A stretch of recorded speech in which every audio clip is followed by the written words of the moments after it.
Hi, Davi here, and today we have a new episode in the art review series.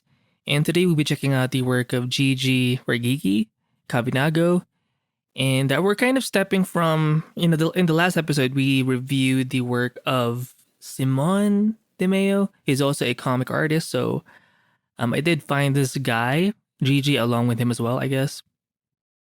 Well, no, I actually found Simon way back, but Gigi is something that I stumbled upon his work recently here on the Instagram world. Now, if you look at his style, he's kind of a bit retro-ish. I'm not sure if it's because of the color choices. They just seem a lot more colorful, but they're not too saturated. Like it's a bit easier on the eyes. Um, like there's like a vintage classic vibe to their work, compared to say the work of Simon.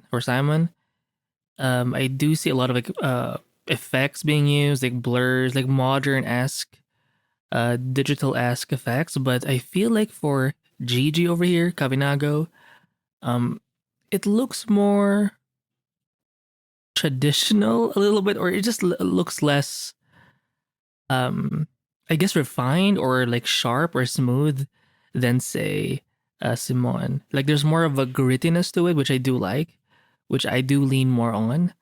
Um, I would recommend the work of maybe I forgot his name. Tocchini's Greg Tocchini, I believe. Especially all of his work, but mainly the low series types of artwork. It's a comic named LOW, and I just like the way the inks were done, but also the colors. I think the colors from that comic sort of series is very sort of similar to the art style or artwork of Gigi over here. Just lots of colors, very vibrant, but not too saturated. Maybe Toppi. I know Toppi is like a big sort of name in the comic world. Or is it TP? Toppi? You know what? I need to write these people's names down. Let me just pause. I do have a. Sorry, I do have a notepad on the side. Is it Toppi something? Toppi? Greg Topini. Is it double C? Like there's a bit of a collage esque effect, where they're adding different elements, graphical elements aside from the figures themselves. It's basically like a combination of different things. I'm not sure what the actual like term for it is, but it looks very collage esque.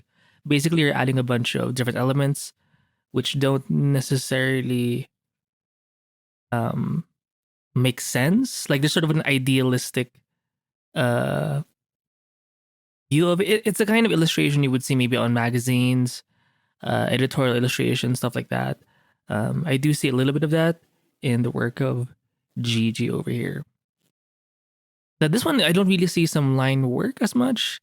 It's more painted, more gouache esque, more opaque. I do see a bit of noise texture here. I do like this style as well.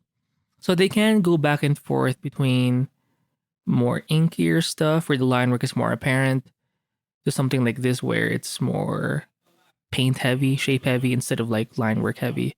I mean, it kind of makes sense because sometimes you focus on the panels, which does require more line work, and then you would have to do, say, like a spread sort of page or a cover, which is usually more illustrated without lines, right? So you do need that diversity, or in terms of style, anyway. But then again, you can always pick a specific artist to do covers. I think that's sort of a normal thing in the comic sort of realm. So this is like the full version of the previous thing. Anyway, so let's just go further down. So they do have some pieces here where they don't even have color. It's just black and white, but most of it is colored. And again, it's not just it's a color choices. It's not so much like the saturation or the desaturated kind of look. There's a bit of everything here, which I do like in his work. I'm not sure. I think most of this is done digitally, I think. And I do see a lot more brush variety, which I also like. So if you compare like this specific, where is it like this piece to say something like this, where it's more inked, it reminds me of the panels of definitely Greg Tocchini, where it's a bit more, it's not like the usual clean type of line work you see in comics. It's more gestural in a way. And I do see the same thing here with Gigi. I do like these sorts of like rougher lines. Some of it is kind of thick, some of it is kind of thin. So it's a bit sort of fluid, right? And I do like that. Like it's not as it can feel sketchy, but it's not like it's not a sketch. There's definitely a lot of clarity here. I guess it looks pretty efficient, but it doesn't take away from like the story, right? Because if something is too efficient and too like you're trying not to waste too much time, sometimes you end up actually ruining the narrative of this or the story of your thing or comic, right? I think he's using the same brush for these like thicker areas here, um, for these thinner lines. But again, it's nice seeing this um sharp, not sharp, but sort of a thickness in their line work. Like one side is going to be thicker, one side is going to be thinner. And I've noticed this in a lot of like artists who draw. They like having this pen or pencil where it's basically a flat brush where one side is thinner, one side is thicker, and it gives you that extra bit of, not extra, but automatic diversity. It reminds me of the guy who did the framed ink book, Mateo something. Mateo is over. I'm forgetting the last name. I'll just write his first name, Mateo, Mateu or something. Mestre. But yeah, I do like that. Um, and you don't have to hide it. You can just show off. Like for example, first back in the day, this type of thing where you can see like these edges here, it used to bother me, but I mean, you can do this too traditionally with like a calligraphy brush, right? Like which is common in like comics too. When obviously because it's mostly done, well, not mostly, but everything used to be done traditionally. Jesus, but the point is, it's a good look. It's something that I eventually sort of it's an acquired taste, right? And you will see this a lot in Mateo's work. Uh, let's zoom in on this one. The texture of this like pen thing, very gritty. I love like the holes and everything. And when you have enough texture in your brushes, you don't need to overlay like say a paper texture or a canvas texture over the whole thing, over the whole image, because it's already been solved or taken care of by the ink or by the brushes themselves. And in this case, most of the textures is actually coming from the pen rather than say the colors and everything. But again, we're focusing more on panels, I guess, where you have inks. Obviously, for stuff like say uh, this guy, the textures are going to be everywhere. So there you go. So this is like the skull. So it's kind of like a knight who's dead, right? A burning like a ghost rider who's a knight.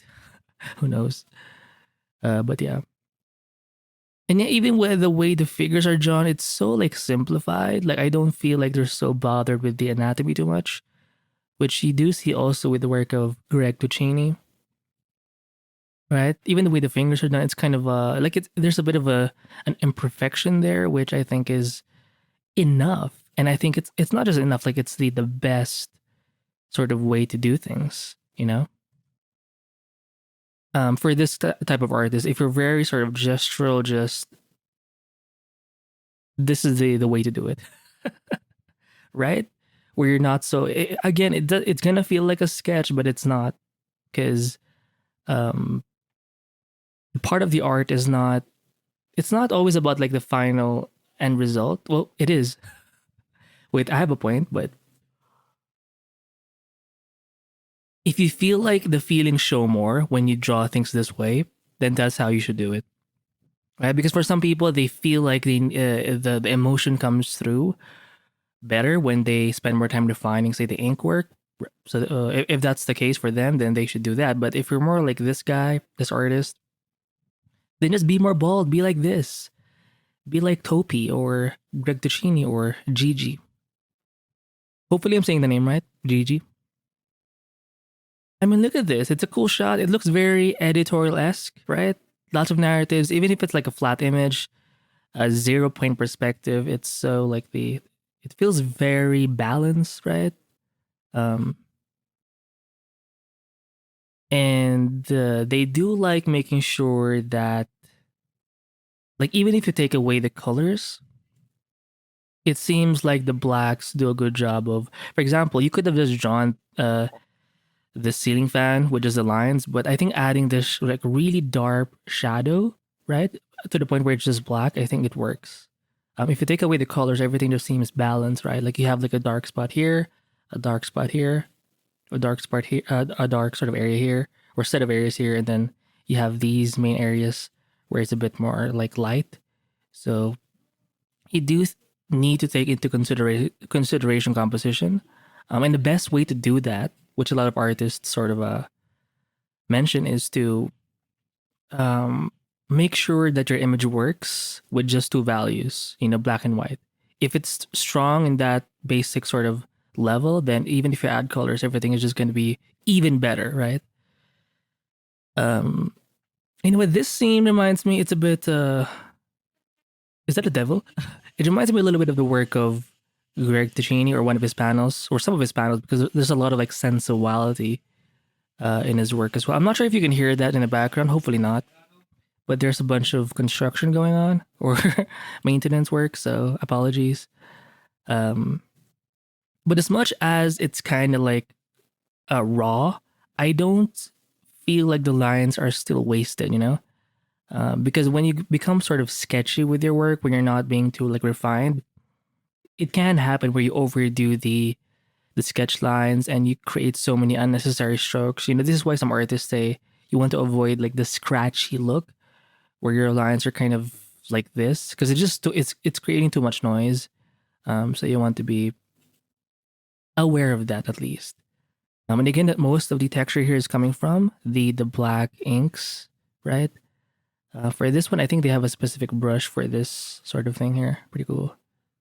And yeah, look at the way the details are done for this. I think it's a frame or a poster for this part of this motif of the mirror. It's kind of loose. Like some lines are not meaning or are not connecting. Some lines are overshooting, which is, I think, really cool. I do have a personal bias for these kinds of artworks. It's just more, I don't know, it's much more playful, and it helps me imagine things, because if everything is super like tight, like, I'm not as engaged because everything has been solved for me. But if you have something like this where there's a bit of a what's the word, incompleteness, like your brain works a little more to figure out what the thing is, right? You just feel more engaged. And again, for these colors, wonderful, lots of neon colors. But again, is it that saturated? I don't think so. Going further down, let me just pause the video. Hey, we're back. So, just drank some coffee. So here we have. Let me just open this in a new tab. This one's more of a close up of this skull guy with a freaking like set of horns here, like antlers. Let me open this up too, because again, the colors are pretty cool. Let me just go further down. Let me just open up a bunch of it. Oh, this one reminds me of Tony Stark from Iron Man. Let's go further down. This one's pretty cool. This one doesn't even have as much line work. This is more of a cover art, maybe for some kind of comic, maybe album cover.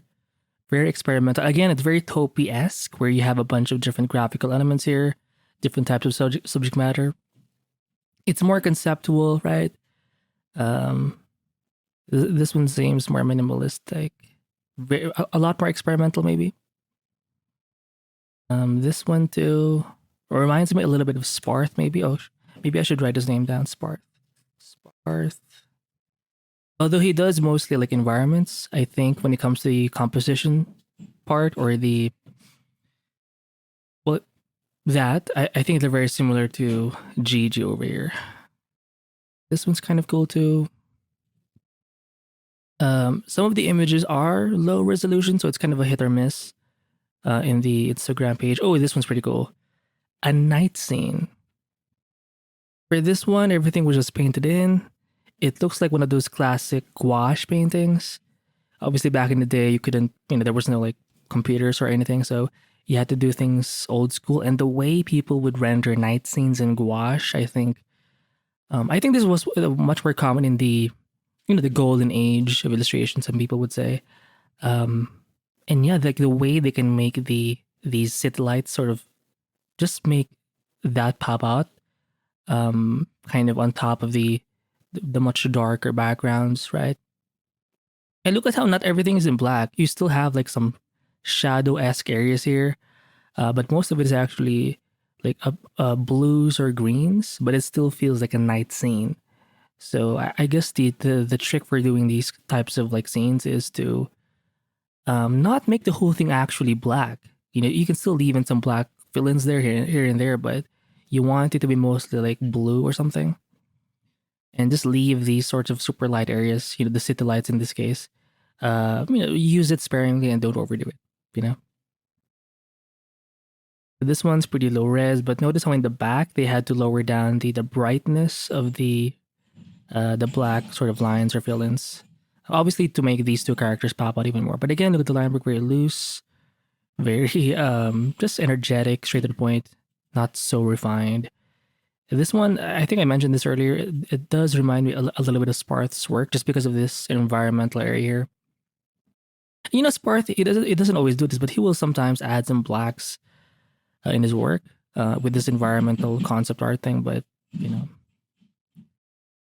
let me just, I think of, yeah, this is with the Iron Man-esque, Iron Man adjacent Tony Stark image. Pretty cool. But again, the colors, I don't see texture work here. It's all just flats, but they all seem analogous. The colors are analogous, meaning they're sort of beside each other. They're not too far apart. And there's not the contrast of the colors. They're not usually like super crazy. I mean, lots of colors, but it's again not super saturated, not super bright. Easy on the eyes. And I guess it's because they already have so many black areas here, so it's already adding quite a bit of contrast already. So even if you add like a desaturated color of any hue, it's already going to look strong because it's so black in some areas. Let me just find some more because I think, there's a lot to see here. This one seems very abstract-esque, like cubist. Is that the art style? Oh shit, we have an alien poster over here. A xenomorph. I do like it. Most of it is under this or within this black silhouette. And everything, all the colors here are analogous, meaning they're all again in one area beside each other. No line work. Everything is just like the shape of the xenomorph is being revealed in this case.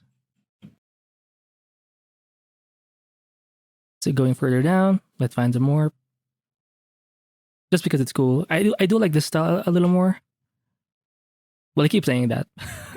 Every time I'm introduced to something new, I always say, "Oh, this style is super cool." This one's a similar style as well, black silhouette, and then the parts of it are being revealed in light, right? So I think that's another style of Gigi. Notice again, he can go back and forth and mix it up when it comes to his like technique style. This one does remind me of that antler guy again, like this guy over here. Where is it? Right here. Just give me a second. I am back. Things were getting a little crazy.